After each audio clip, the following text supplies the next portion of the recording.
untuk di Pramugari. Andalas Multi Supply. Ada yang mau ditambahkan lagi? Terkait hal-hal yang dipertanyakan dan juga dibahas oleh APM tadi maksud kami, jangan di luar itu Pak. Ya. Saya pikir di tempat saya kan sudah sampaikan.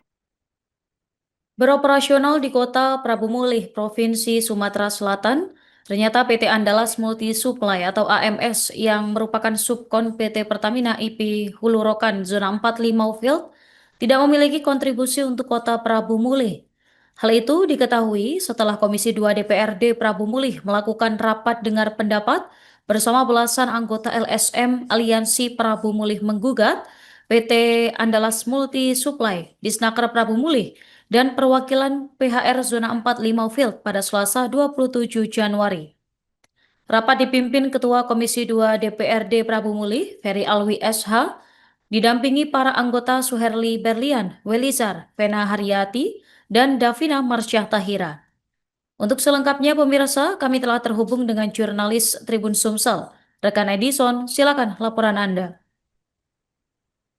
Baik, terima kasih rekan Nurma. Dapat kami informasikan dari Kota Prabu Mulih, Provinsi Sumatera Selatan, bahwa kemarin Komisi 2 DPRD Kota Prabu Mulih menggelar rapat dengar pendapat bersama PT Andalas Multi Supply yang merupakan subkon dari PT Pertamina Hulu Rokan Zona 4 Limaufield.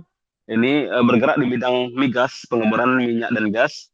Ini ternyata selama beroperasional di Kota Prabu Mulih tidak memiliki kontribusi terhadap pemerintah Kota Prabu Mulih maupun masyarakat Kota Prabu Mulih. Ini diketahui PT AMS ini ternyata tidak pernah merekrut. Dalam perekrutan ini tidak ada transparan dengan pemerintah Kota Prabu Mulih dan tidak pernah melaporkan para pegawai atau pekerjaannya kepada Disnaker Kota Prabu Mulih. Dan itu mereka akui di dalam rapat dengar pendapat bersama Komisi 2 DPRD Kota Prabu Mulih. Selain itu, PT AMS ini ternyata juga tidak pernah memberikan atau pegawainya tidak ada yang memiliki NPWP Prabu Mulih, sehingga ini dipastikan tidak memiliki pendapatan untuk Kota Prabu Mulih maupun perusahaan tidak ada pendapatan asli daerah yang masuk ke Kota Prabu Mulih. Selain itu, para karyawan ataupun pekerja ini tidak memiliki BPJS, ketenagakerjaan maupun kesehatan. Nah, di sini juga diketahui jika perusahaan ini sendiri juga tidak pernah memberikan CSR kepada masyarakat di lingkungan operasional tempat bekerja. Hal ini dikeluhkan oleh salah satu LSM Kota Prabu Mulih, yakni LSM AMP, Aliansi Prabu Mulih menggugat yang melapor kepada Komisi 2 DPRD Kota Prabu Mulih, sehingga dilakukan pemanggilan dan terungkap kontribusi perusahaan ini tidak ada kepada Kota Prabu Mulih maupun kepada masyarakat Kota Prabu Mulih. Untuk itu, Ketua Komisi 2 DPRD Kota Prabu Mulih meminta kepada perusahaan, tidak hanya perusahaan PT AMS, ini ternyata diketahui banyak perusahaan-perusahaan yang merupakan subkon dari Pertamina Hulu Rokan ini yang beroperasional di Kota Prabu Mulih ternyata tidak mempunyai kantor. Mereka hanya mempunyai lokasi pengeboran dan di situ mereka anggap adalah kantor. Sementara untuk penerimaan karyawan ini tidak ada transparan dan koordinasi dengan pemerintah Kota Prabu Mulih melalui Dinas Tenaga Kerja yang ada di Kota Prabu Mulih. Hal ini disesalkan oleh tidak hanya LSM AMP maupun dari Komisi 2 DPRD Kota Prabu Mulih, karena ketika ada persoalan ketika karyawan mengalami masalah kerja ataupun yang lainnya, tentu yang dipersoalkan adalah pemerintah maupun Dinas Tenaga Kerja di Kota Prabu Mulih. Hal ini untuk itu Komisi 2 DPRD Kota Prabu Mulih meminta Pertamina juga mewajibkan perusahaan-perusahaan yang menjadi subkonnya untuk memiliki perwakilan di Kota Prabu Mulih, sehingga ada pemasukan baik bisa merekrut karyawan asli daerah Kota Prabu Mulih dan juga bisa memberikan pendapatan di Kota Prabu Mulih. Apalagi menurut Ferry Alwi, di tengah kondisi defisit anggaran di daerah-daerah ini, adanya investasi dari perusahaan-perusahaan itu tentu akan menambah APBD kepada pemerintah Kota Pramuka. Dengan adanya kondisi seperti ini tentu sangat merugikan di daerah sendiri, khususnya daerah Kota Pramuka. Terkait itu, Komisi 2 DPRD Kota Pramuka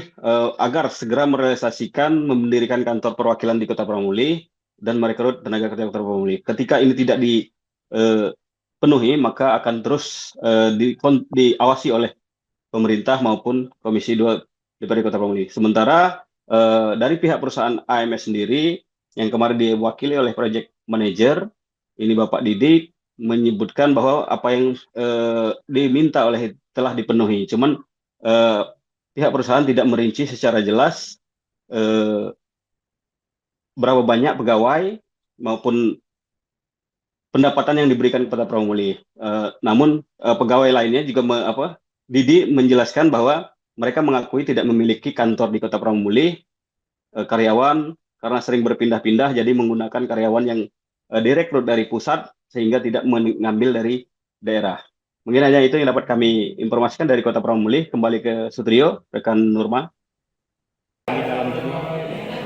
Baik, jadi hari ini kami mengundang pihak APM, Pertamina Limau, dan juga dari pihak PT AMS ya, terkait yang disampaikan oleh pihak APM terkait masalah rekrutmen tenaga kerja. Jadi tadi ada beberapa hal yang kami sampaikan, masalah rekrutmen itu harus transparan, kemudian hak-hak dari pekerja walaupun kerja tersebut interval waktu mereka bekerja cuma sebentar, cuma hak mereka harus tetap dipenuhi, baik itu BPJS Kesehatan dan juga BPJS tenaga kerjanya. Jadi hak pegawai kami tekankan untuk dipenuhi. Kemudian ada beberapa hal juga yang kami temukan selama rapat, masalah kantor. Kami tekankan agar seluruh perusahaan yang bergerak di Pramuka itu harus ada kantor di Pramuka, walaupun sifatnya mungkin kantor perwakilan atau apalah sebutannya kan. Jadi apabila ada masyarakat yang ingin berkepentingan, yang ingin berurusan dengan perusahaan tersebut, masyarakat dapat dipermudah.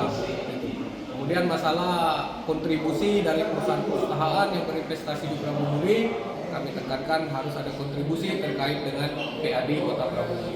Itu poin-poin yang kami singgung, Pertamina Limau-nya dan juga perusahaan-perusahaan mitra dari Pertamina yang beroperasi di Pramuka, kami tekankan agar menyalurkan CSR ke daerah-daerah operasi mereka, khususnya di Pramuka.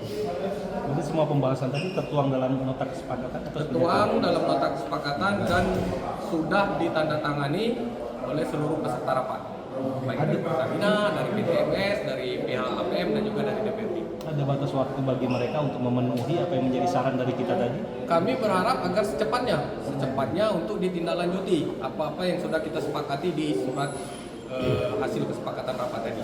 Secepatnya, kalau batas waktu tidak kami tuangkan di surat tersebut. Cuman kami tekankan untuk secepatnya ditindaklanjuti. Berarti beberapa waktu ke depan kita akan konfirmasi lagi. Kita konfirmasi lagi terkait kesepakatan tersebut apakah sudah ditindaklanjuti atau belum. Nanti akan kami konfirmasi. Download Tribun X sekarang. Menghadirkan lokal menjadi Indonesia.